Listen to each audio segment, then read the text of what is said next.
읽어보세요.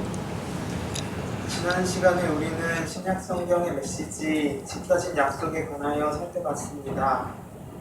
영국의 가디언지는 2015년 퓨리서치의 인구 통계를 인용해서 73억 명의 인구 중 기독교는 23억 명, 이슬람교는 18억 명, 힌두교는 11억 명, 불교는 5억 명, 기타 종교가 4억 명, 그리고 무신론자가 12억 명이라고 발표했습니다.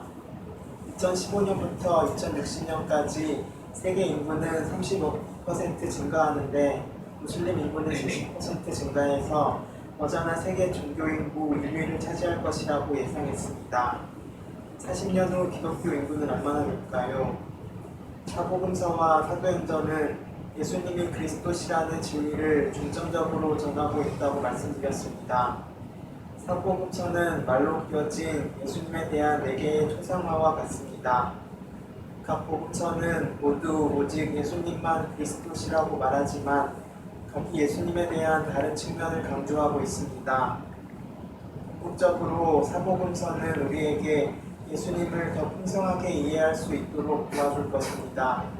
오늘 우리는 마태복음의 메시지 예수는 아브라함과 다윗의 자손이다에 관하여 공부하겠습니다. 네. 신약 성경을 살펴보는 데에는 가장 중요한 것은 동시문적인 관점으로 신약 성경 27권을 살펴봐야 된다 그랬습니다. 신약 성경 전체를 관통하는 진리는 예수는 그리스도시다라는 진리인데 이것은 사복음서와 그리고 사도행전 이 5권을 통해서 분명하게 나타난다 그랬습니다. 그리고 두 번째 동시문은 예수 그리스도를 믿어 새 언약 백성이 된 사람들의 삶을 묘사해 주고 있다 그랬습니다. 그래서 이것이 신약 성경의 두 번째 주제인데 이것은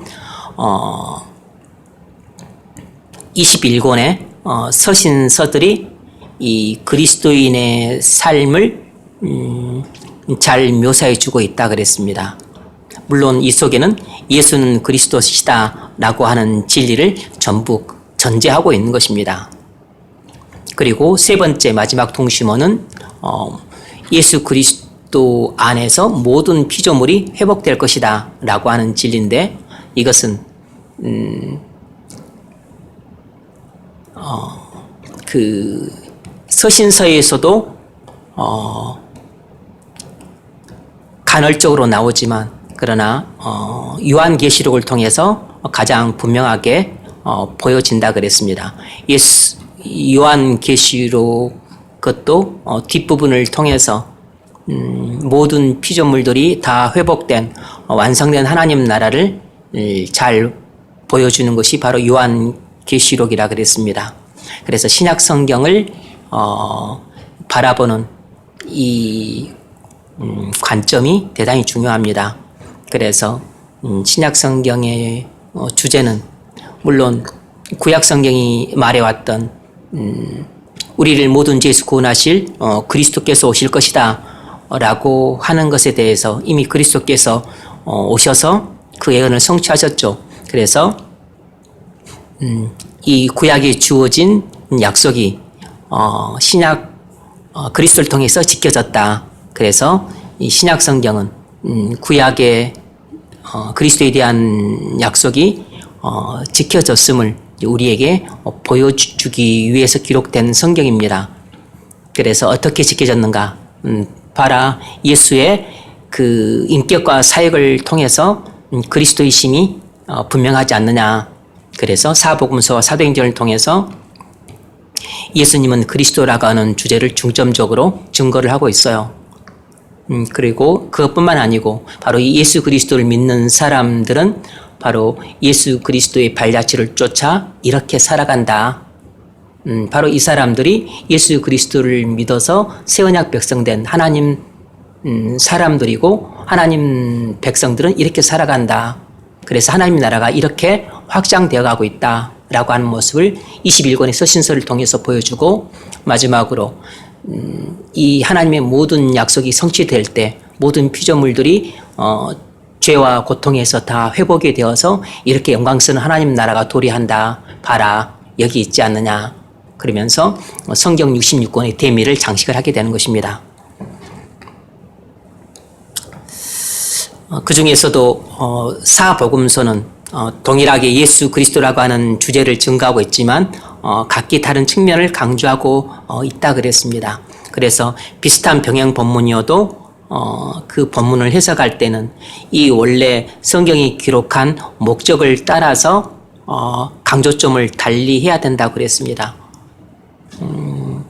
마태복음은 유대인들 독자를 대상으로 했기 때문에 예수님은 구약의 예언을 따라 아브라함과 다윗의 자손으로 오신 그리스도가 맞다는데 초점을 두고 있어요.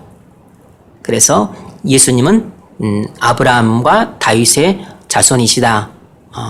이 점을 입증하는데 많은 강조를 하고 있습니다. 마가는 그리스도는 고난받는 종으로 오셨다라는 것을 강조하는데 그 관심이 많아요. 그리고 누가는 이 예수님은 유대인의 구주이실 뿐만 아니라 이방인의 구주이기도 하시다. 그래서 이방인들을 독자로 기록을 했기 때문에 바로 예수님은 유대인만이 아니고 바로 너희들의 구주이기도 하시다라는 것을 강조하는데 관심이 많아요. 요한은 여러 번 말씀드렸던 것처럼 예수님의 신성을 강조를 하고 있습니다. 그래서 예수님은 하나님의 아들이시고 그리고 그리스도시다 라는 사실을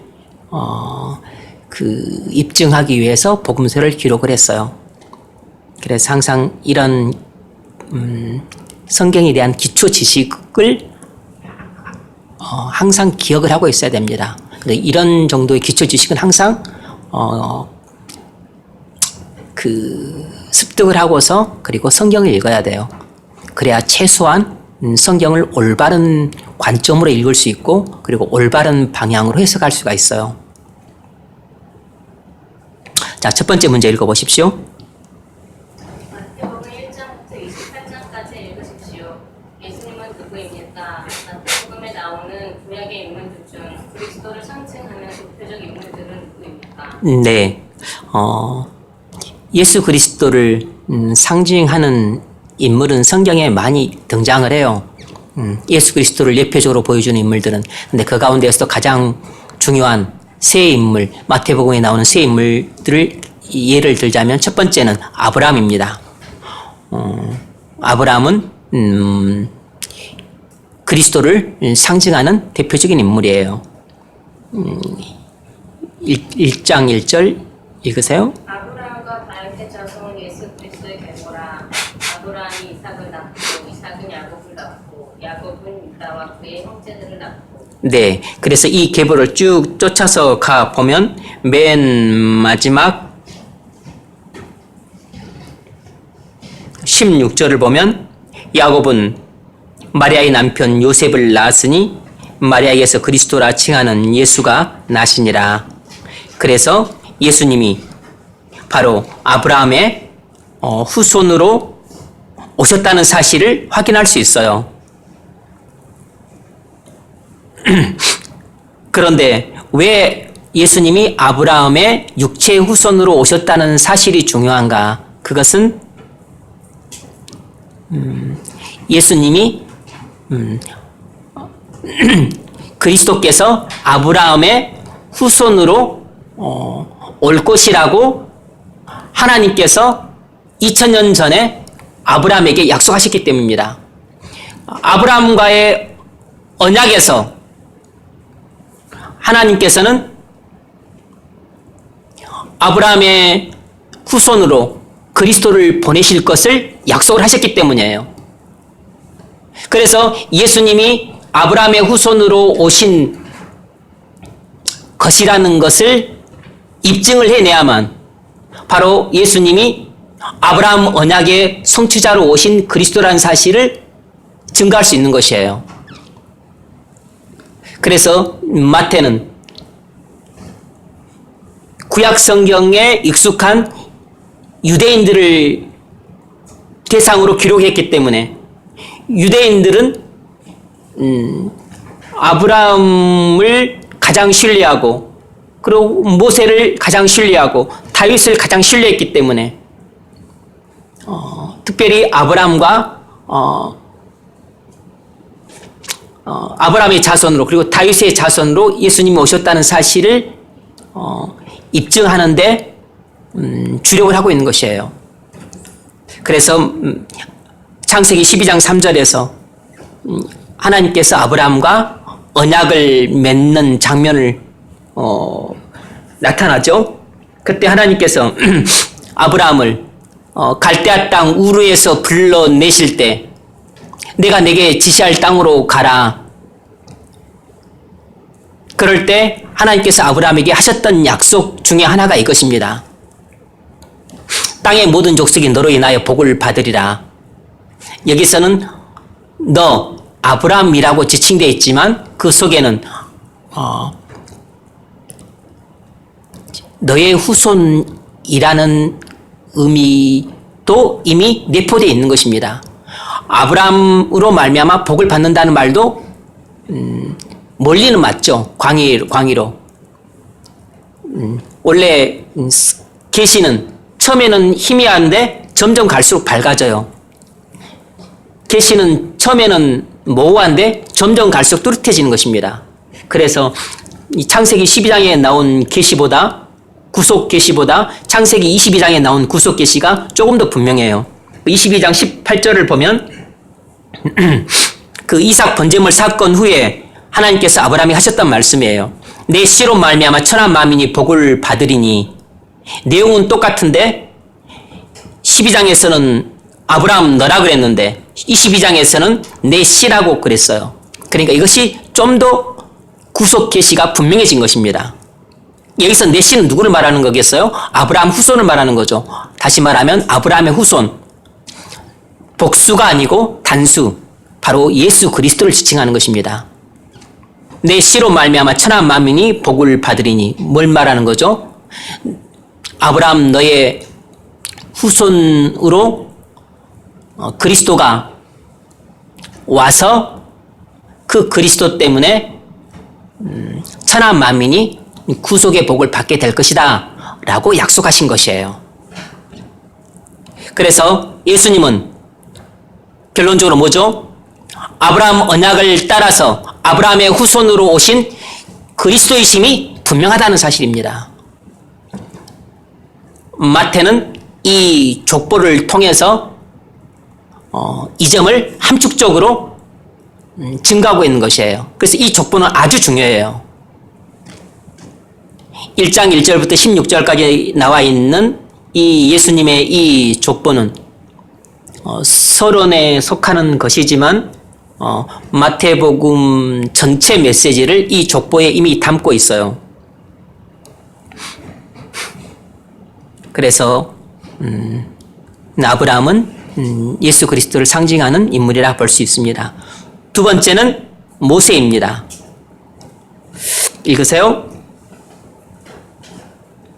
그때의 모세와 엘리야가 예수와 더불어 말하는 것이 그들에게 보이거늘. 아멘. 네, 이것은 변화산상에서 일어난 이야기죠. 변화산상에 예수님과 함께 모세와 엘리야가 나타났어요. 모세는 율법의 대표자고 엘리야는 선지서의 대표자예요. 그러니까 모세와 엘리야는 다시 말하면 율법과 선지자의 대표자인데 이 율법이나 선지자는 전부 다 그리스도께서 오셔서 우리를 죄와 슬픔에서 구원하실 것임을 증거하고 있어요. 그러니까 모세와 엘리야는 예수님이 바로 율법과 선지자가 증거한 그 그리스도시라고 지금 말하고 있는 것입니다. 변화산상에 나타나서 예수님이 모세와 엘리야와 이렇게 3인이 대화를 나누고 있는 것은 그냥 좌담회를 갖고 있는 게 아니고 바로 율법의 대표자 모세, 선지자의 대표자 엘리야가 전부 다 예수님이 바로 율법서와 선지서가 모두 오리라고 약속하신 그리스도가 바로 이 예수님이시다 라는 것을 증거하고 있는 것입니다. 변화산상에 나타난 이 모습, 이 사건은 그 자체가 메시지예요. 바로 율법과 선지자가 지금 예수님을 구약이 오리라고 약속한 그리스도시라고 증거하고 있다. 이 메시지를 전하고 있는 것이에요. 이 변화산 사건 자체가.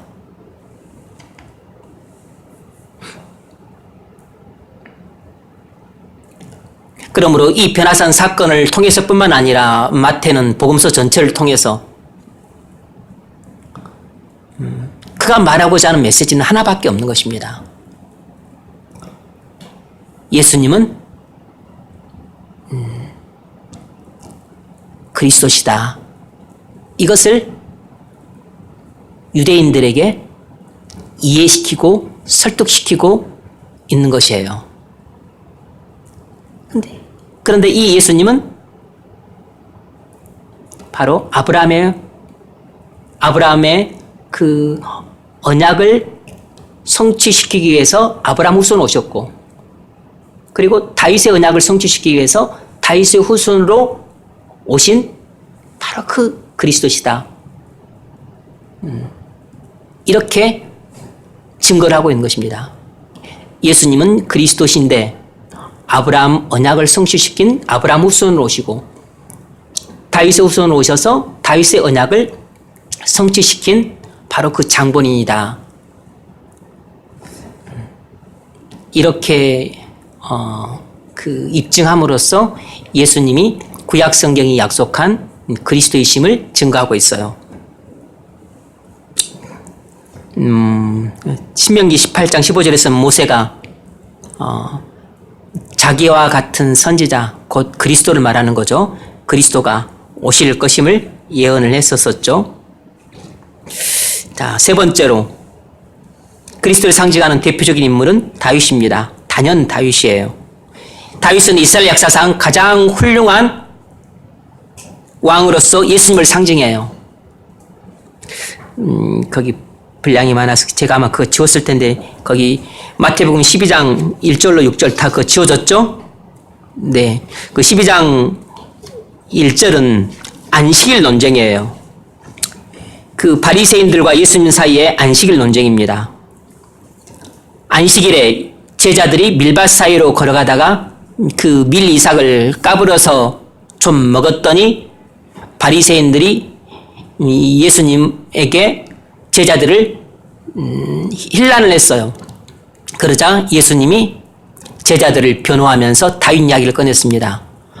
다윗이 그 배가 고파서 성전에 가서 제사장만 먹는 백설기 떡을 먹지 않았느냐. 그리고 안식일에 제사장들이 성전 안에서 안식을 범해도 죄가 없음을 너희가 모르느냐. 그러면서 6절에서 하신 말씀이 뭐죠? 내가 너희에게 이르노니 성전보다 더 큰 이가 여기 있느니라. 이 말씀이 의미심장한 말씀이에요. 이 말씀은 12장 하반부의 말씀과 연결을 시켜서 이해를 하게 되면 완벽한 하나의 메시지가 됩니다. 그 마태복음 12장 38절로 42절 그 기록에 났죠? 읽으세요. 그때 서기관과 바리새인 중 몇 사람이 말하되 선생이여 우리에게 표적 보여주시기를 원하나이다. 예수께서 대답하여 이르시되 악하고 음란한 세대가 표적을 구하나 선지자 요나의 표적밖에는 우리 표적이 없느니라. 요나가 밤낮 사흘 동안 큰 물고기 뱃속에 있었던 것 같이 인자도 밤낮 사흘 동안 땅 속에 있으리라. 심판 때에 니느웨 사람들이 일어나 이 세대 사람을 정죄하리니 이는 그들이 요나의 전도를 듣고 회개하였음이거니와 요나보다 더 큰 이가 여기 있습니다. 네, 예수님은 두 번째로 자신을 요나보다 더 큰 이라고 소개하고 있어요. 42절. 심판 때에 남방 요원이 일어나 이 세대 사람을 정죄하리니 이는 그가 솔로몬의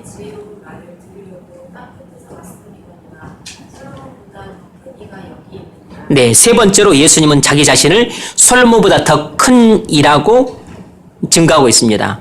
여러분, 예수님은 누구죠? 예수님은 자기 자신을 성전보다 더 크고, 그리고 선지자 요나보다 더 크고, 그리고 솔로몬 왕보다 더 크다고 말씀하고 계세요.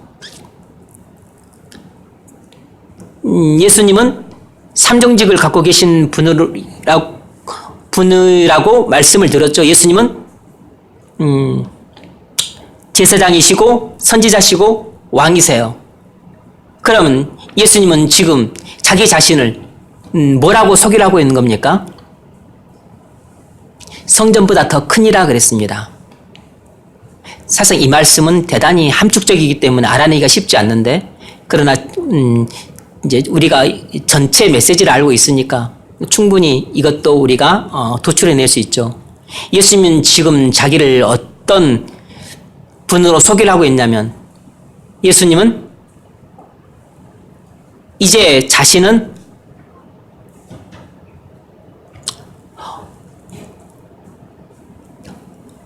어떤 제사장도 필요가 없는 완전한 제사장이다 라고 말씀하고 계신 것이에요. 선지자 요나보다 더 크다 이 말씀은 이제 예수님은 어떤 선지자도 필요로 하지 않는 완전한 선지자라는 것입니다. 이제 예수님은 어떤 왕들도 필요로 하지 않는 완전한 왕으로 내가 왔다는 것입니다. 그러니까 그동안의 모든 제사장들은 전부 완전한 제사장이신 그리스도께서 오실 것을 예표하는 모형들이었어요. 지금까지 모든 선지자들은 완전한 선지자이신 그리스도께서 오실 것을 예표하는 모형이었습니다. 지금까지 유대의 모든 왕들은 전부 완전한 왕이신 그리스도께서 오실 것을 예표하는 왕들에 불과했었습니다. 그런데 성경에서 오마 약속하신 그 진짜 완전한 대제사장이 왔기 때문에 이제 모형인 제사장은 더 이상 필요가 없는 거죠. 모형인 제사도 더 이상 필요가 없고, 그럼 당연히 모형인 예루살렘 성전도 더 이상 필요가 없는 것입니다. 그래서 예수님은 성전보다 더 크신 것이에요. 선지자 요나보다 예수님이 더 크신 것은 예수님이 요나보다 키가 더 크다는 것이 아니고, 단순히 요나보다 훌륭하다는 뜻이 아니고, 요나를 비롯해서 이사야든 에레미야든 에스겔이든 모든 선지자들보다 더 크신 분이신 것은 이들은 예수님을 예표하는 다 모형들이기 때문이에요.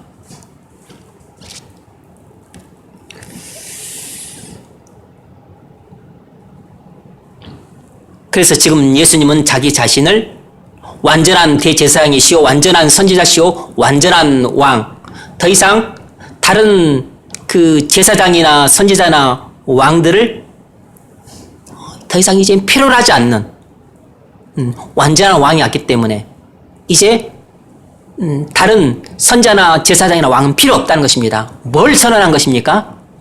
이 세상 나라의 종말을 선언한 것이에요. 이제 하나님 나라가 이 땅에 건설되기 시작했다는 것입니다.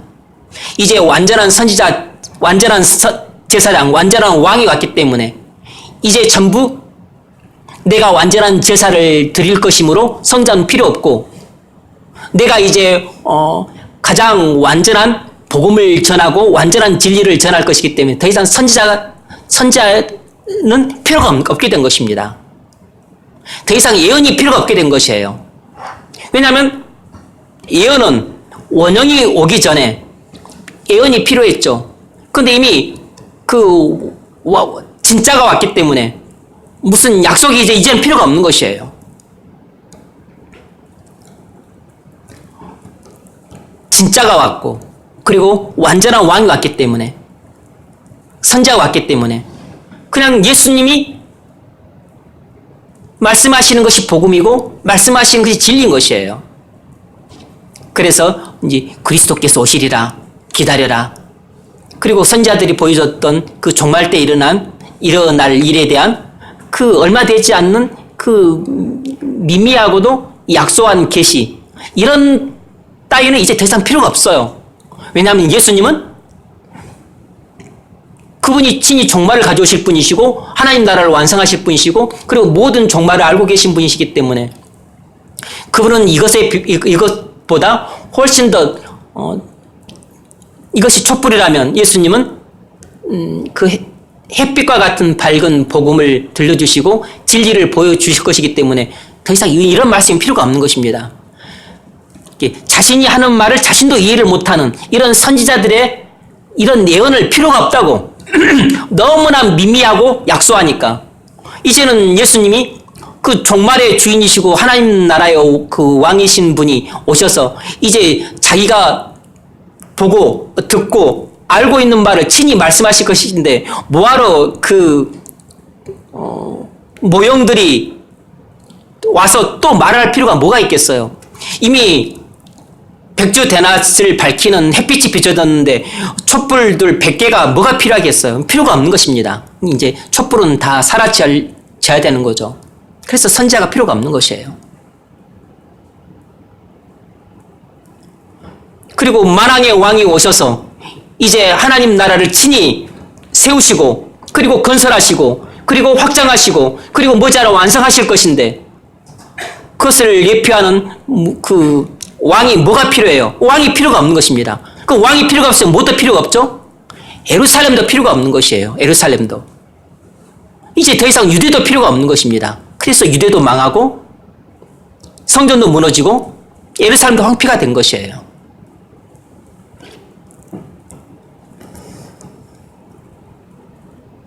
마태복음 24장을 보면 내가 이 성전을 다 허물고 3일 만에 지으리라 그랬습니다. 성전 파괴를 예언하셨어요. 성전 파괴가 함축하는 의미가 뭐냐면 모든 제사제도 끝났다는 것입니다.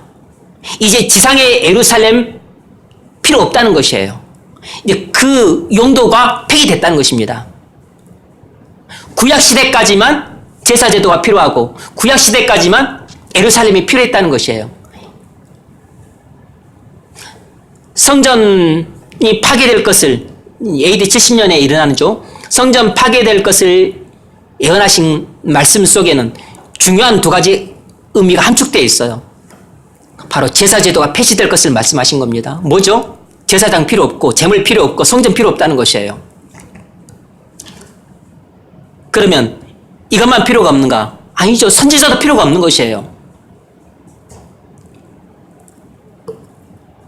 왕도 필요가 없는 것입니다. 그 왕도 필요가 없는데 그러면 예루살렘 성도 필요가 없는 것입니다. 예루살렘도 필요가 없는 것이에요. 지상의 예루살렘은 이제 더 이상 필요가 없는 것입니다. 왜냐하면 지상의 예루살렘은 하늘 예루살렘 성을 상징하는 모형이었잖아요.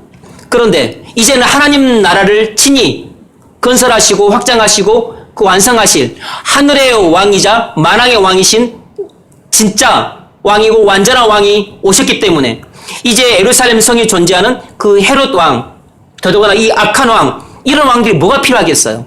필요가 없는 것입니다. 그래서 예루살렘 성도 파괴가 되는 것이에요. 성전만 파괴가 되는 게 아니고 예루살렘 성 자체가 파괴가 되는 것입니다. 진짜가 왔기 때문에 완전한 왕이 왔기 때문에 원형이 왔기 때문에 모형이 필요가 없는 것이에요. 이제부터는 예수님께서 본격적으로 하늘의 예루살렘 성을 이제 건설하기 시작했기 때문에 지상의 예루살렘 성은 이 상징적으로 갖고 있었던 의미는 이제 더 이상 필요 없게 된 것입니다. 용도 폐기된 것이에요. 그래서 AD 17년의 디도 장군회에서 예루살렘 성이 함락되고 성전이 무너지고 그리고 12지파의 족보도 다 사라지고 했던 것은 이제 그런 거 다 이제 쓸데없다는 것입니다.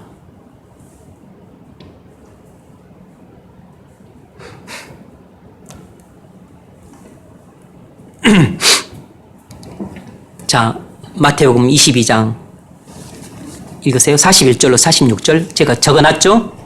거기 안 적어놨죠? 제가 버렸죠. 읽으세요. 찾아서.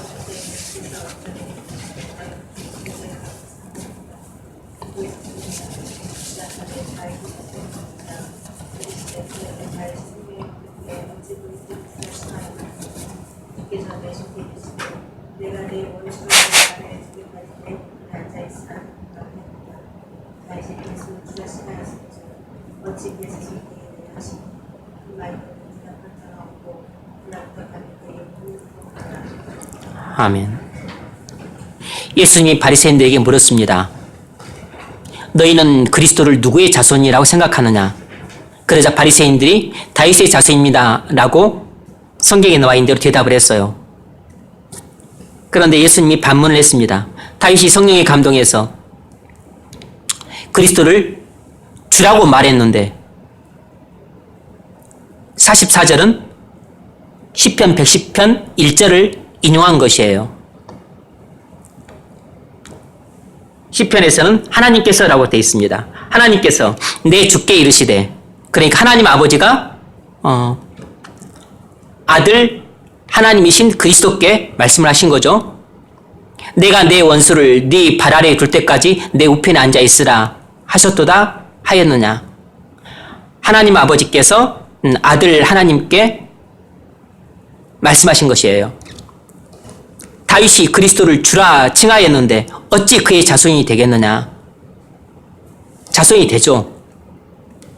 왜냐하면 다윗은 그리스도께서 자기 후손으로 오실 것을 알고 계셨기 때문에.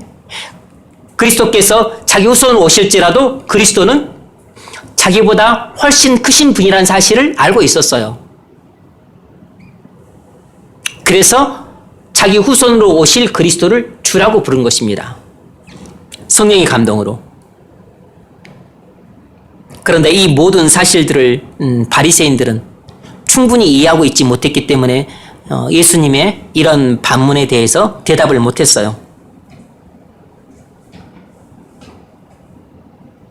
어떻게 다윗은 그리스도께서 자기 후손으로 오실 것을 알고 있었을까요? 다윗 언약 때문입니다. 하나님께서 다윗에게 언약을 맺으시면서 그리스도가 자기 후손으로 오실 것이라고 약속하셨잖아요. 사무엘하 7장 12절 13절에 약속을 했습니다. 읽어보세요. 내 수완이 차서 내 손들과 함께 들어올 때에 내가 내 목에서 나의 계시를 내 뒤에 세워 그의 나라를 경고하게 하리라. 그는 내 이름을 위하여 집을 건축할 것이요 나는 그의 나라와 그의 영원히 경고하게 하리라. 아멘. 하나님께서 다윗에게 이렇게 친히 찾아오셔서 언약을 맺으셨어요. 하나님께서 우리에게 찾아오셔서 언약을 맺으셨다는 것은 하나님께서 우리를 사랑하셔서 복을 줄 것을 약속하셨다는 뜻과 같은 것입니다. 네가 누울 때 내가 네 몸에서 날 내 씨를 내 뒤에 세워 그의 나라를 경고하게 하리라. 이것은 단순히 이스라엘 나라를 경고하게 할 것이다 라는 말처럼 들리지만 1차적으로는 그런 의미지만 그러나 문자적으로는 그게 완벽하게 성취되지 않아요. 그러니까 문자적인 의미보다는 영적인 의미라고 보는 것이 옳죠. 왜냐 그러면 13절에 나는 그의 나라 왕위를 영원히 경고하게 하리라 라고 했기 때문에 그 다윗의 보좌는 그 문자적으로는 중단됐어요. 영원하지 않습니다. 그러나 그리스도를 통해서 다윗의 보좌는 영원하죠. 그러니까 이것은 다윗의 후손으로 오실 그리스도께서 영원한 만왕의 왕으로서 보좌에 앉아서 하나님 나라를 세우실 것을 약속하신 예언이에요. 이라고 보는 거죠. 당연히 그렇게 보는 것이 맞습니다. 이것은 이스라엘 나라의 영원한 번성을 말하는 게 아니고 그리스도께서 다윗의 후손으로 오셔서 하나님 나라를 영원히 견고하게 세우시겠다는 하나님의 언약인 것입니다. 다윗은 이 언약을 받았기 때문에 그리스도께서 자기의 후손으로 오실 것을 알고 계셨어요.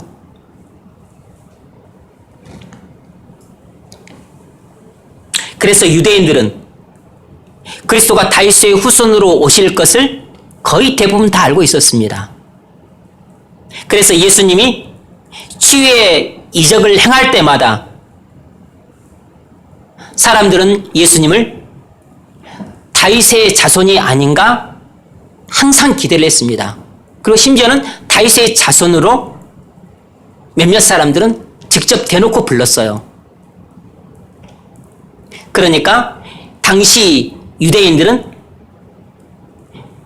그리스도는 반드시 다윗의 후손으로 오실 것이라는 그런 굳센 확신이 있었어요.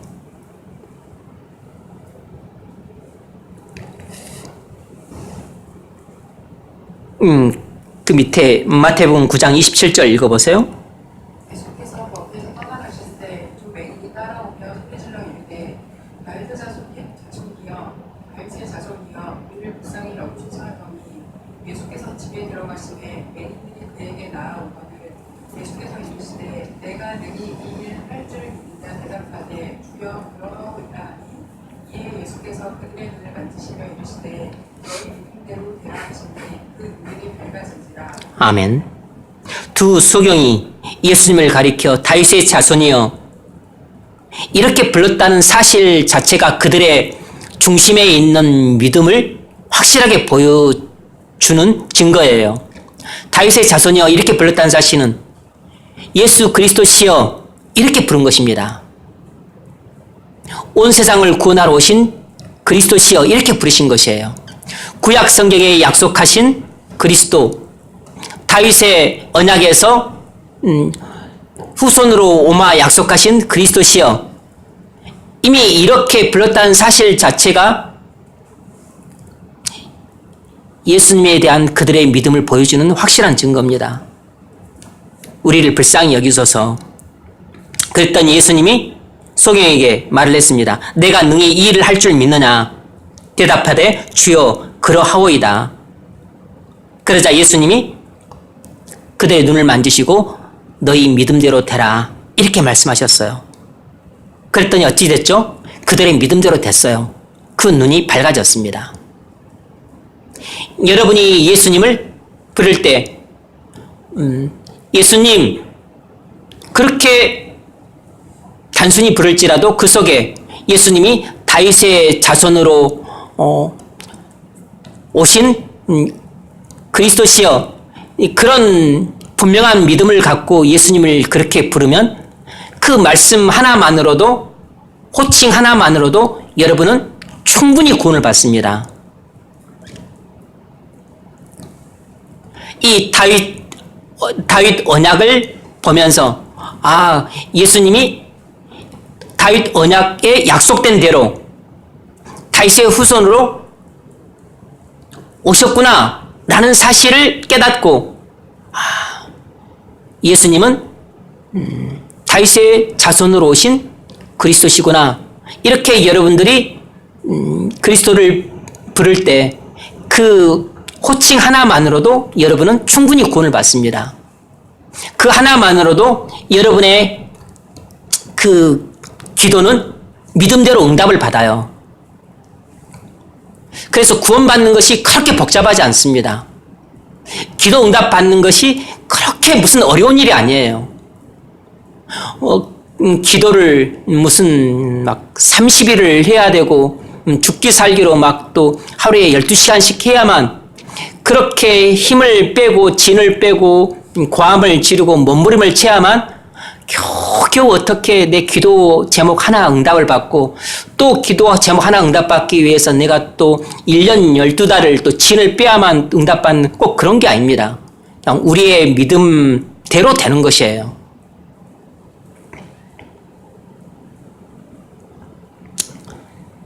마태복음 12장 읽으세요.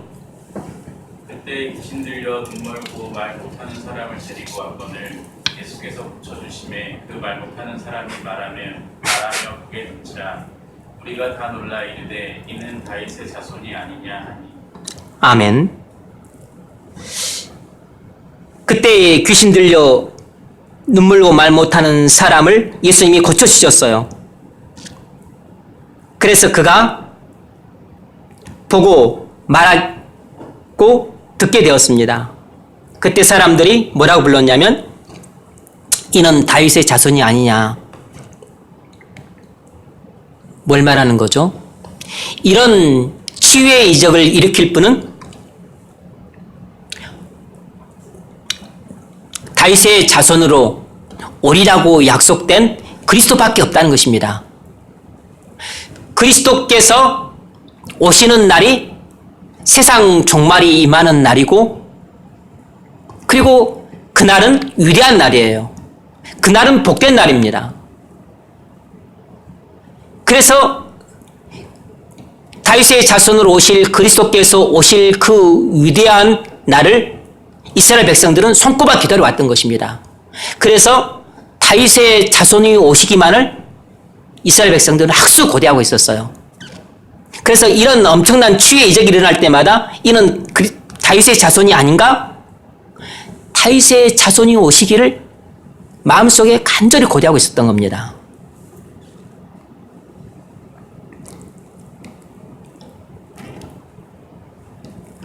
그래서 예수님이 오신 이후부터 이러한 그 치유의 역사가 뚜렷하게 일어났죠. 그래서 이스라엘 백성들이 그리스도를 얼마나 학수고대를 했는고 하니 마태복음 21장 9절 읽어보세요. 예수님이 예루살렘 성을 입성할 때 무리들이 막 춤추고 노래를 부르면서 예수님을 환영했습니다. 앞에서 가고 뒤에서 따르는 무리가 소리높여 이르되 호산나 다윗의 자손이여 찬송하리로다. 주의 이름으로 오시는 이여 가장 높은 곳에서 호산나 하더라. 아멘. 호산나 다윗의 자손이여. 그래서 그 복음서에서 다윗의 자손이라는 말이 나올 때는 그것은 언약 용어임을 알아야 돼요. 다윗 언약에서 다윗 후손으로 그리스도께서 오실 것을 약속했기 때문에 후대 사람들이 누군가를 다윗의 자손으로 부른다면 그것은 다윗의 언약을 따라서 다윗의 자손으로 오실 그리스도를 가져익히는 호칭임을 알아야 된다고. 그래서 예수님을 다윗의 자손으로 불렀다는 사실은 이 다윗 언약을 성취시킬 그리스도라고 믿은 것입니다.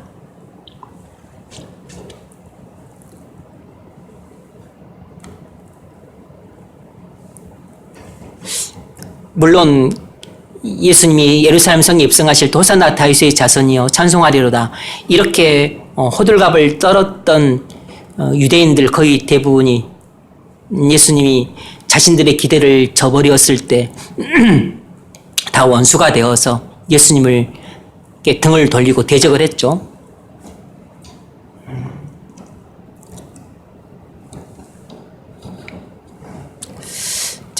네, 두 번째 문제 읽어보십시오. 마태복음 1장부터 28장까지 읽으십시오. 마태는 예수님이 그리스도이심을 증거합니다. 그런데 예수님 당시에 다른 사람들은 예수님이 그리스도이심을 알았습니까? 네. 일단 1번 문제를 마무리를 짓자면 예수님은 누구인가? 마태는 예수님을 특별히 아브라함, 모세, 다윗을 통해서 상징적으로 보여줍니다. 그래서 예수님은 누구신가? 바로 아브라함 언약을 따라서 아브라함 자손 오시고 다윗 언약을 따라서 다윗 자손으로 오신 그리스도시다라는 것을 분명하게 증거를 하고 있습니다. 그래서 우리는 이것을 통해서 예수님은 그리스도라는 사실을 믿을 수 있어요. 마태는 예수님이 그리스도심을 증거를 합니다. 그런데 예수님 당시에 다른 사람들은 예수님이 그리스도심을 알았는가? 1장 1절을 보면 마태는 증거를 하고 있죠. 1장 16절로 18절 읽으세요. 야곱은 마리아의 남편 요셉을 낳았으니 마리아에게서 그리스도라 칭하는 예수가 나시니라. 그런즉 모든 대수가 아브라함부터 다윗까지 14대요 다윗부터 바벨론으로 사로잡혀 갈 때까지 14대요 바벨론으로 사로잡혀 간 후부터 그리스도까지 14대더라. 예수 그리스도의 나심은 이러하니라. 그의 어머니 마리아가 요셉과 약혼하고 동거하기 전에 성령으로 있게 된 것이 나타났더니 아멘. 네. 마태는 처음부터 예수님이 그리스도이심을 증거하고 들어갑니다. 선언하고 들어가는 거죠.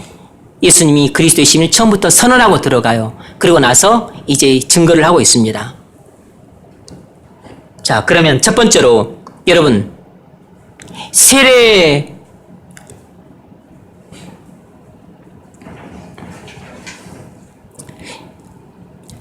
요한은 예수님이 그리스도의 심을 알아봤습니다.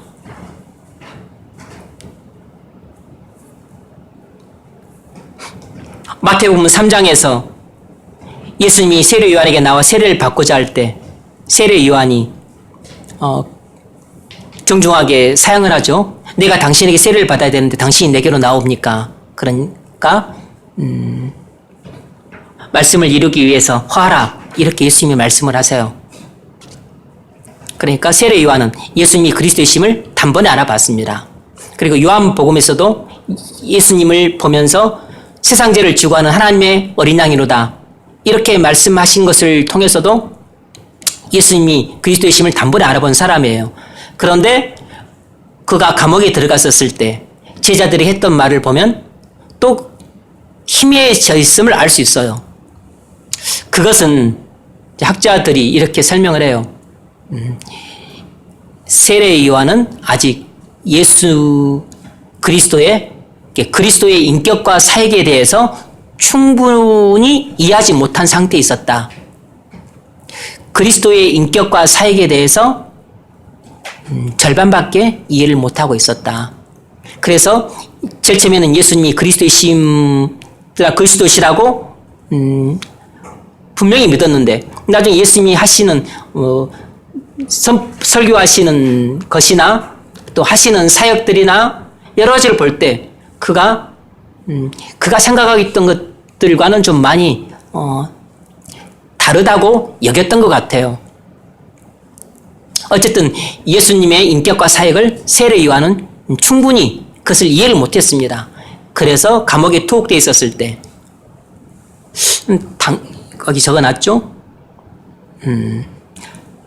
당신이 그리스도 맞습니까? 아니면 우리가 그리스도를 또 기다려야 됩니까? 이건 마태복음 3장에서 봤던 세례 요한의 모습과 사뭇 달라요. 그러니까 세례 요한이 그리스도에 대해서 충분히 아직까지 이해를 하고 있지 못하다는 것을 알 수 있습니다. 세례 요한은 예수님이 그리스도의 심을 알았지만 충분히 이해하지는 못했어요. 두 번째로 사도 베드로는 예수님이 그리스도의 심을 분명히 알았습니다. 그건 사도 베드로의 신앙 고백을 통해서 알 수 있죠. 사도 베드로가 예수님에 대해서 어떻게 신앙 고백을 했습니까? 주는 그리스도시요 살아계신 하나님의 아들이십니다. 이렇게 신앙 고백을 했어요. 너희는 나를 누구로 아느냐? 이렇게 물었을 때 사도 베드로가 다른 사도들을 대신해서 이렇게 대답을 했습니다. 주는 그리스도시요 살아계신 하나님의 아들이십니다. 그러자 주님이 말씀하셨어요. 바요나 시몬아 내가 복이 있도다. 이를 알게 하는 이는 내 혈육이 아니요 하나님 아버지시니라. 그러면서 주님은 당부를 하셨습니다. 자신이 그리스도의 심을 다른 사람들에게 말하지 말라고 당부하셨어요.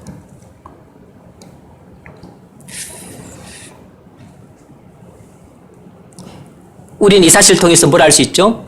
예수님 당시에 거의 대부분의 사람들은 예수님이 그리스도의 심을 분명히 알지 못했습니다. 물론 예수님이 그리스도의 심을 어찌 보면 세례 요한이나 사도 사도들만큼 아니면 또는 그 이상으로 예수님이 그리스도의 심을 확신한 사람들이 있었어요. 세례 요한만큼이나 아니면 사도 베드로나 다른 사도들만큼 아니면 그 이상으로 확신했던 사람들이 있었다고. 이 무명의 사람들입니다. 누구냐면 바로 로마의 백부장,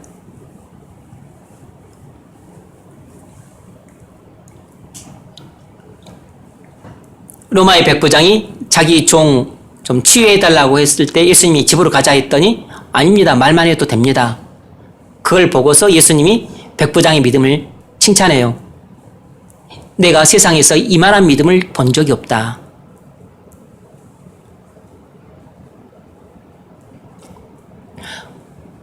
가난한 여자에 대해서도 똑같이 말씀하셨습니다.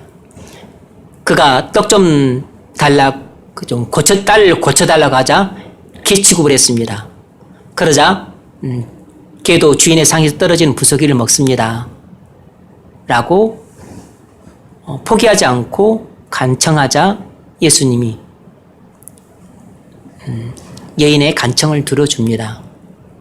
그리고 이 여자의 믿음을 칭찬해줘요.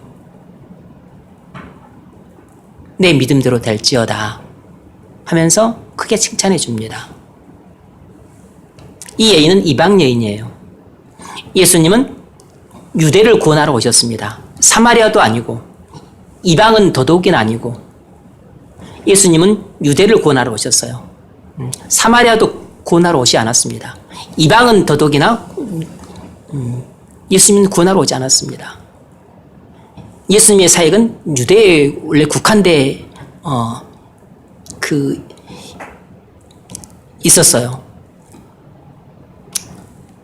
근데 유대에서 사역할 때 다 배척을 당했습니다.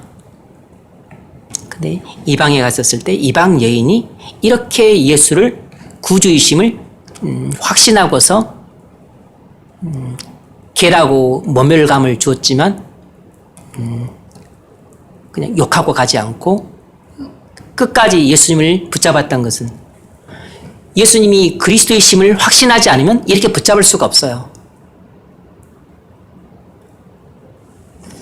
그러니까 그 당시에 이 성경에 능통했던 바리새인들과 서기관들과 제사장들 그리고 그들로부터 가르침을 받았던 수많은 유대인들은 전부 눈이 멀어서 예수님이 아브라함의 자손이자 다윗의 자손으로 오신 그리스도시라는 것을 전혀 알아보지 못했습니다.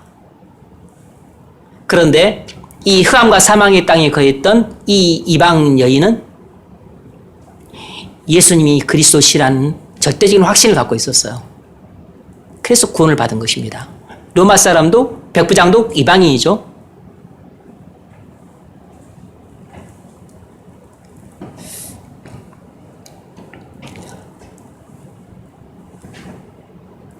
여러분,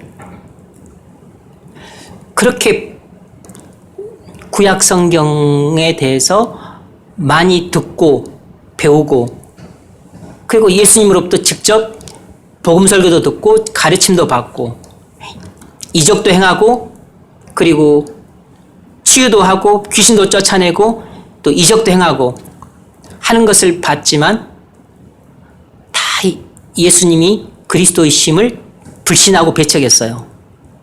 그런데 보도 듣도 못한 이 로마 이방인 또 수로보니게의 이 이방인들은 그냥 듣기만 했을 텐데 소문만 들었을 텐데 예수님이 그리스도이심을 확신을 했습니다. 여러분,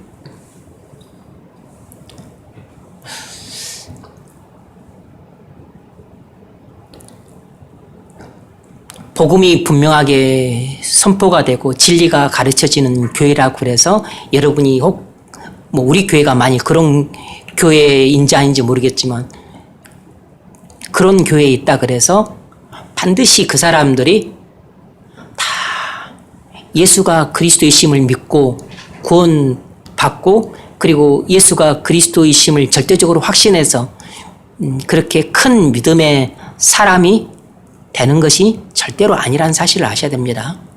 심지어는 복음이라고는 정말 1년 가도 한 번, 두 번 거의 듣기도 어렵고 그리고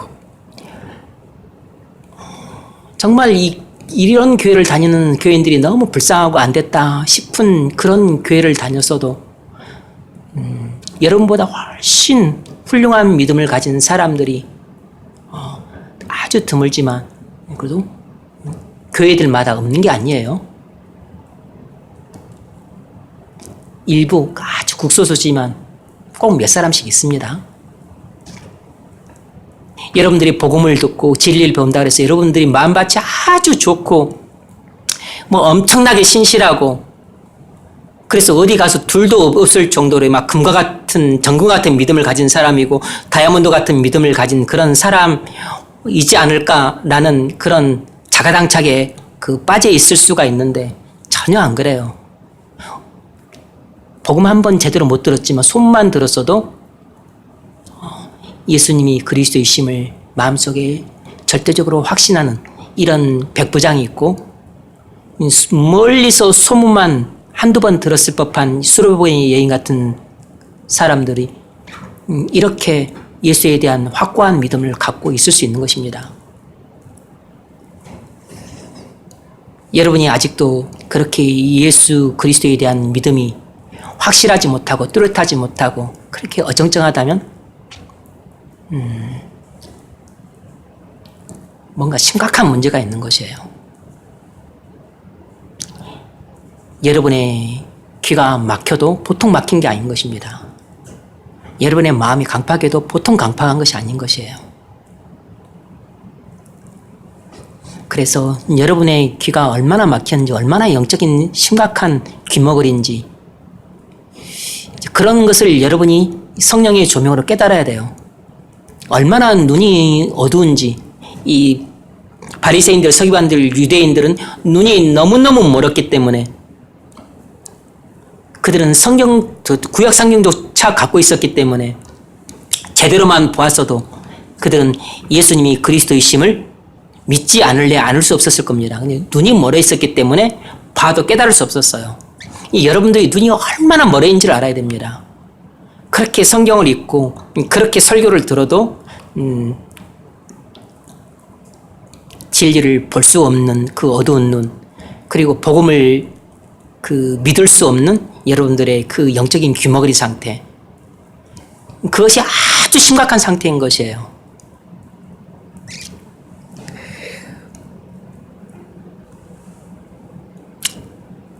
여러분들이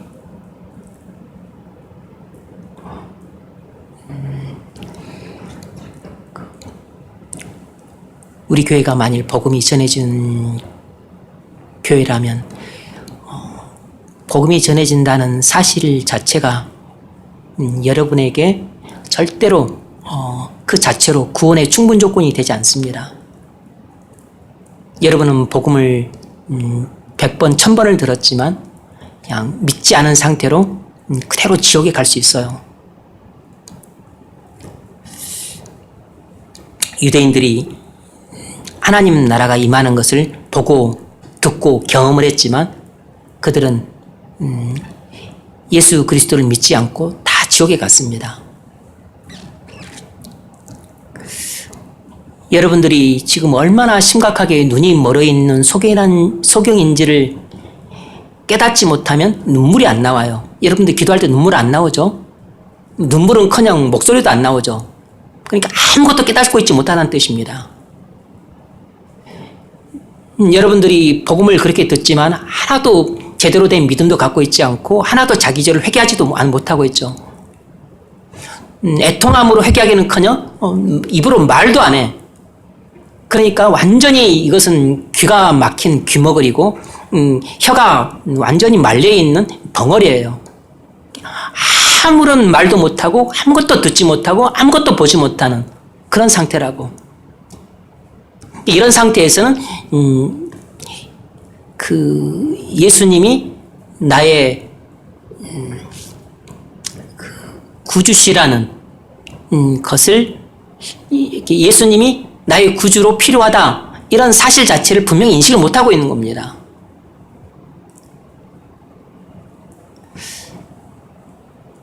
자기가 이렇게 소경이라는 것을 깨달아야 자기 힘으로는 해결할 수 없으니까 하나님 앞에 나오게 되고 자기가 귀머거리인데 그래서 들을 수가 없으니까 그래서 하나도 뭐 믿을 수가 없죠. 그래서 그것을 애통할 때 기도를 하게 되는데 하나님 앞에 나오지도 않고 기도하지도 않고 기도 자리에 나와도 그냥 아무것도 안 하고 그냥 다시 돌아가. 벌써 이것이 지금 벌써 몇 날이 됐어요.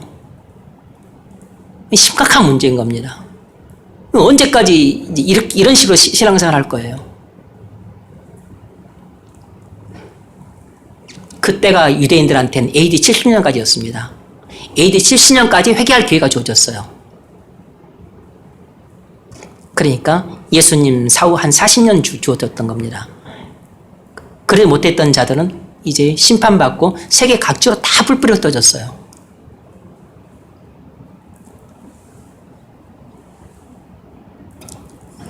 여러분들도 자기 죄를 회개하고 그리고 주 예수 그리스도를 믿을 수 있는 기간이 여러분 무한정 있는 게 아닙니다.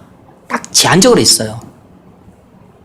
여러분한테 앞으로 10년이 주어질지 아니면 30년이 남았을지 모르지만 여러분 우리는 내일 일을 모르기 때문에 기약할 수가 없어요.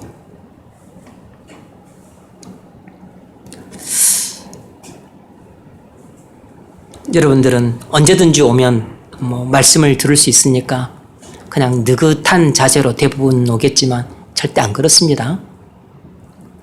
우리한테는 하루하루가 매일같이 새로운 날이에요. 오늘은 내가 호밤에 살지만 내일 아침에 일어날 수 있을지 모르잖아요. 그리고 내일 또 살다가 또 무슨 일이 일어날지도 모르는 거고.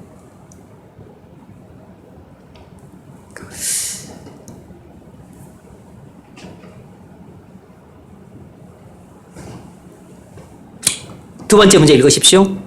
당시 유대인들은 그리스도에 대해 잘못된 관념을 갖고 있었습니다. 그들은 예수님을 정치적인 관점으로 생각해서 그리스도가 와서 로마의 압제로부터 자기들을 해방시켜 줄 것을 믿고 있었습니다. 왜 그런 생각을 했습니까? 네, 그 한 가지 이유는 이런 것입니다.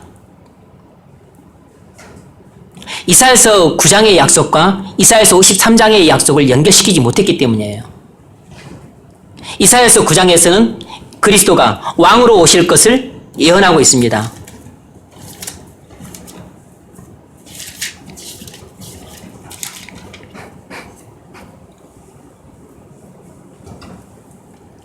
이사야서 9장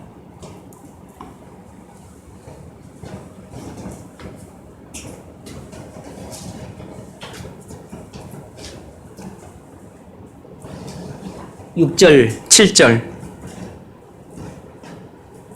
이는 한 아기가 우리에게 낳고 한 아들을 우리에게 주신 바 되었는데 그의 어깨에는 정사를 메었고 그의 이름은 기묘자라 보사라 전능하신 하나님이라 영존하시는 아버지라 평강의 왕이라 할 것이니라. 그 정사와 평강의 더함에 무궁하며 또 다윗의 왕좌와 그의 나라에 군림하여 그 나라를 굳게 세우고 지금 이후로 영원히 정의와 공의로 그것을 보존하실 것이라. 만군의 여호와의 열심히 이를 이루시리라. 아멘. 흑암과 사망의 땅에 거하던 자들에게 빛을 비추시는, 그리고 이 멍에와 굴레를 쓰고서 고통당한 자들을 구원하실 그리스도로 오실 분은 왕이라고 소개를 하고 있어요. 왕. 한 아기가 오실 것인데 그가 바로 왕으로 오실 것이라는 겁니다. 그는 전능하신 하나님이시고 기묘자고 모사고 평강의 왕이라. 그래서 다윗의 보좌에 앉아서 하나님 나라를 굳게 세울 것이라 그랬어요. 그러니까 여기서는 그리스도를 왕으로 묘사하고 있습니다. 그리스도께서 왕으로 오실 것이라고 예언을 했습니다. 그러니까 유대인들은 이런 것만 믿고 싶었던 거죠. 유대인들 눈에는 이런 예언만 들어왔습니다. 그리고 다른 예언들은 무시해버렸어요. 그런데 이사야서 9장에서는 그리스도께서 이렇게 평강의 왕, 다윗의 보좌에 앉으실 하나님 나라의 왕으로 오실 것으로 묘사가 됐는데 이사야서 53장에서는 그리스도가 정반대로 고난받는 종으로 오실 것으로 묘사가 되어 있어요. 보십시오. 이사야서 53장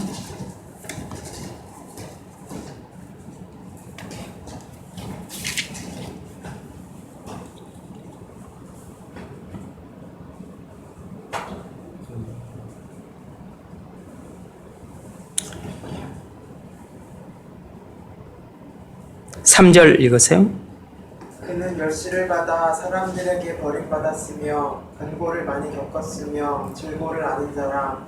마치 사람들이 그에게서 얼굴을 가리는 것 같이 멸시를 당하였고 우리도 그를 귀히 여기지 아니하였도다. 아멘. 6절 우리는 다 양 같아서 그를 행하여 각기 제 길로 걷거늘 여호와께서는 우리 모두의 죄악을 그에게 담당시키셨도다. 아멘. 그러니까 유대인들은 자기들이 믿고 싶은 것만 믿었던 겁니다. 자기들이 보고 취하고 싶은 것들만 그렇게 보고 취한 것이에요. 구약 성경의 그리스도에 대해서 약속된 많은 예언들을 무시해 버렸습니다. 그래서 그리스도에 대한 올바른 그 개념을 정립하는 데 실패했어요. 그래서 그들은 그리스도께서 오시면 자기들을 이방의 정치적인 압제로부터 해방시켜서 자기들을 이 세상에서 최고의 민족으로 삼아서 다른 민족을 노예로 삼고 그래서 이 세상에서 가장 행복한 삶을 살게 해줄 것으로 믿었습니다. 그리스도를 정치적인 왕으로 생각을 했던 것이에요. 그래서 유대인들 대부분은 예수님이 영광의 왕으로 오시지 않고 이렇게 고난받는 종으로 오시자 그리스도시라는 것을 전혀 알아볼 수가 없었습니다. 왜냐하면 그들은 그리스도를 고난받는 종이라고 그들은 믿지 않았기 때문입니다. 다윗의 보좌에 앉으실 하나님 나라의 왕으로만 믿었기 때문이에요. 그래서 성경에 대해서 올바른 이해 그리고 전체적으로 또 그 균형 잡힌 해석 이것이 얼마나 중요한지 몰라요. 많은 사람들은 자기가 믿고 싶은 것만 믿고 받아들이고 싶은 것만 받아들여요. 그래서 우리의 신앙이 많이 편향적입니다. 균형 잡혀 있지 못해요.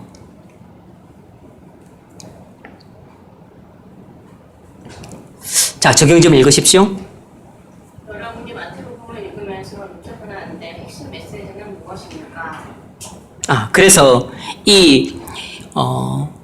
이사야서를 뿐만 아니라 이 선지서에 나와 있는 메시아에 대한 예언들을 보면은 그냥 크게는 이렇게 두 가지로 이렇게 대비가 돼요. 하나는 이렇게 그리스도를 영광의 왕으로도 묘사를 하고 있지만 또 하나는 고난받는 종으로도 묘사를 하고 있어요. 근데 이것이 전혀 조화를 이루지 않는 모습이 아닙니다.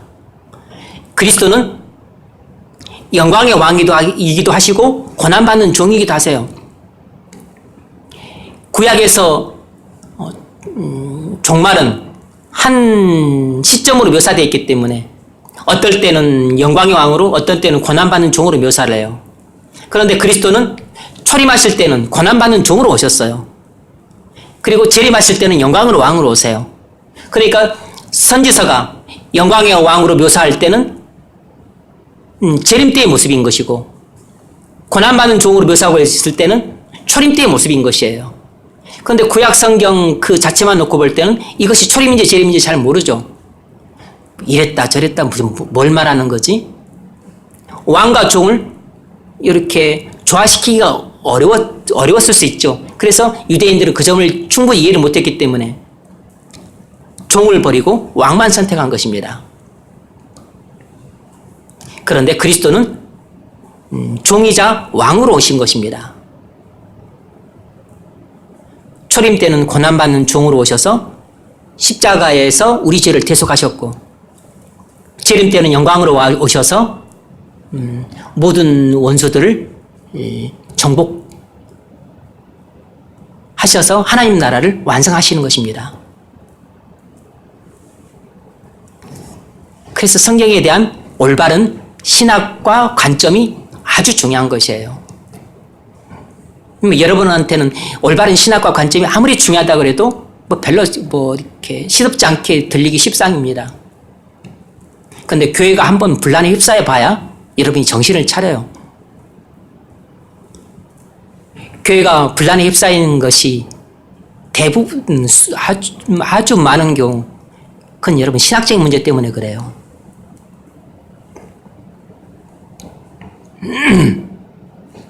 자, 적용 질문. 네. 여러분이 마태복음을 읽으면서 놓쳐서는 안 될 핵심 메시지가 무엇인가? 그건 예수님은 그리스도시라는 것입니다.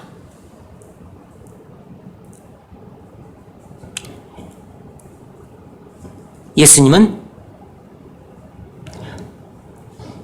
다윗의 후손, 아브라함의 후손으로 오셔서 아브라함 언약을 성취하셨고, 다윗의 후손으로 오셔서 다윗의 언약을 성취시키신 약속된 그리스도시라는 겁니다. 결론, 예수님은 그리스도시다라는 것이 결론이에요.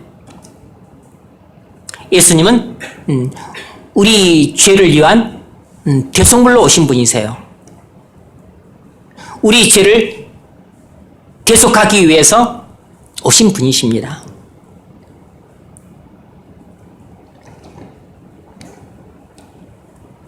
그러면 하나님은 어떤 분이십니까? 거룩하고 공의로우신 분이시세요. 그러면 그 앞에 선 우리는 당연히 죄인입니다. 그래서 공의로우신 하나님과 죄인인 우리 사이는 단절되어 있어요. 그래서 우리는 하나님의 원수로 있는 것입니다. 이 상태에서는 하나님의 공의로운 심판을 받을 수밖에 없어요. 어떻게 해야 우리가 이 심판에서 벗어나서 하나님 앞에 어이시 설 수 있죠? 우리 죄를 해결을 해야 돼요. 그래서 우리 죄를 해결하기 위해서 하나님께서 독생자를 구주로 보내주신 것입니다.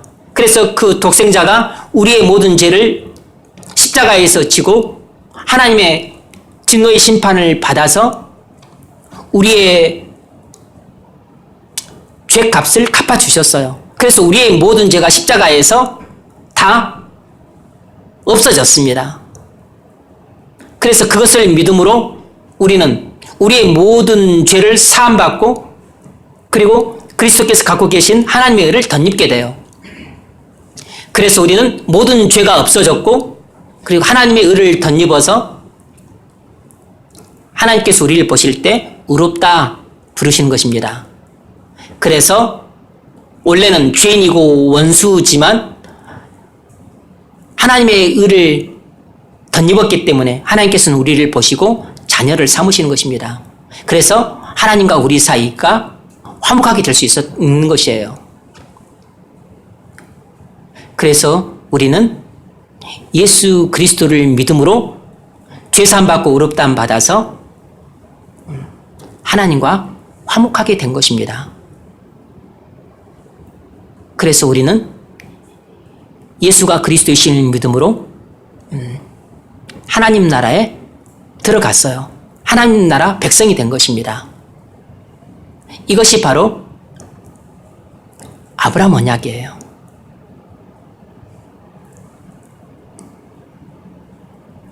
그래서 예수를 믿어 하나님의 자녀가 된 사람들은 전부 아브라함의 후손들입니다. 언약 백성이라고. 그리고 그것은 나중에 새 언약으로 이어지기 때문에 새 언약 백성이에요. 그래서 예수 그리스도를 믿어 하나님 자녀가 된 우리는 전부 언약 백성입니다.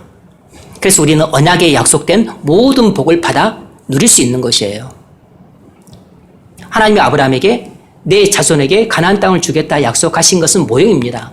하나님은 언약을 믿어서 하나님 자녀된 우리에게 바로 가나안 땅으로 약속된 하늘 가나안 땅, 저 그리스도 안에 있는 하나님 나라를 우리에게 주겠다 약속하신 것이에요. 그래서 우리는 예수를 믿음으로 이미 하나님 나라에 들어갔습니다. 하나님 나라가 우리 마음속에 임했어요. 그리고 하나님 나라가 계속해서 우리의 믿음을 따라서 확장되어 갑니다. 주님 다시 오시는 날 원수들을 정복을 다 하시게 되면 그 하나님 나라가 완성이 돼요. 그때 모든 피조물도 회복이 되면서 우리는 영광스러운 하나님 나라에 부활한 영광스러운 몸을 입고 들어가게 됩니다. 바로 그 나라가 거룩한 성 새 예루살렘이에요. 바로 언약 백성들은 그 언약이 완전히 성취되는 그날을 믿음으로 바라보고 살아가는 백성들입니다. 왜냐하면 우리의 모든 소망은 거기 있기 때문입니다. 이 땅에서 살면서 전셋집이 아니고 50평짜리 아파트 그런 데 사는데 우리의 소망이 있는 게 아니에요. 그런 데 소망을 두고 살아가는 사람은 정말 비참하게 살게 돼요. 그리스도인으로 살면서도 그런 데에 소망을 두고 여행 다니는데 의미를 두고 그리고 또 집 옷 사고 가구 사고 좋은 직장 다니고 이런 데 엄청난 의미와 가치를 두고 살아가는 사람들은 정말 그 예수님이 그리스도시라는 사실 자체를 그 의미를 모르고 있는 사람이에요. 하나님 나라의 그 진정한 가치를 모르고 있는 사람이라고.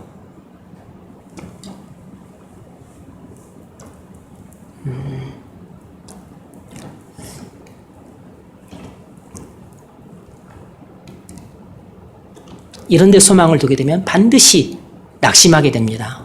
반드시 비참함과 불행에 빠지게 돼요. 왜냐하면 세상에 있는 이런 것들은 반드시 우리를 배신하기 때문입니다. 이런 것들은 영원하지 않기 때문이에요.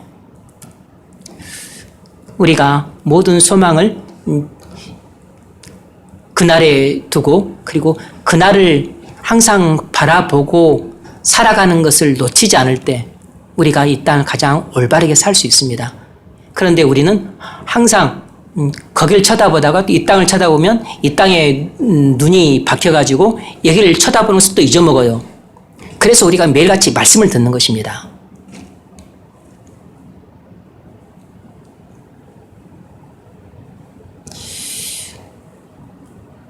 사람의 마음은 하나님 말씀을 어떻게 듣냐에 따라 결정이 돼요. 지금 예배당에 오기 전까지 마음이 강팍하고 그 힘이 마음에 미움과 분노와 정죄가 가득 찼을지라도 여러분이 하나님 말씀을 믿음으로 들으면 자기 죄를 회개하게 되고 그리고 주 예수 그리스도를 믿게 돼요.